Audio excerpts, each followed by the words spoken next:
Not far from our little hotel in the heart of Phnom Penh sits a monument to injustice. It's called S21, or Tolsling, the Genocide Museum. Unlike most museums, there is no disconnect between us and the exhibit. No glass, no rope to stand behind. It's raw, it's in your face. You get to stand in the cells, you get to stand under the gallows, you get to touch the writing on the walls. Around 40 years ago, the Khmer Rouge, under leadership of Pol Pot, overthrew Phnom Penh and turned this old school into a prison and torture house. Determined to make a perfect communist society, he ordered anyone who spoke a different language to be imprisoned, tortured, questioned, and eventually killed. Educated people were targeted. Men, women, and children were brought in here in the thousands. The captors catalogued it all in disturbing photographs that now stand in one of the wings of the museum.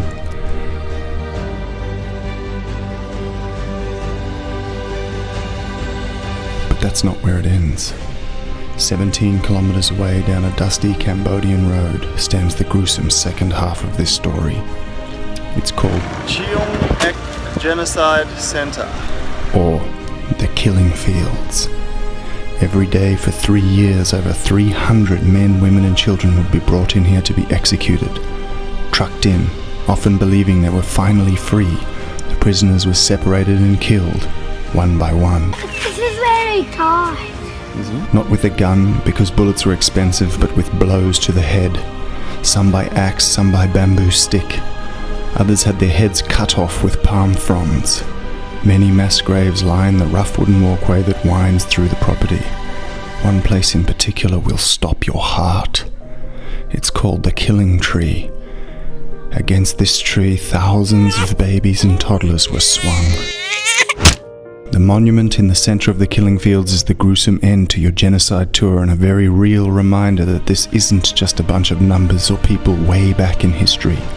Inside the monument, there are over 4,000 human skulls. Looking closer, you can see how each of them died. Over 1/3 of Cambodia's population was murdered in this brutal way, just over 40 years ago. That means anybody over the age of 40 lived through this, survived. Walking the streets, looking at the locals, you can't help but respect and empathize with them. So quiet. So polite, so friendly. Their bright smiles hide one of the darkest times in human history.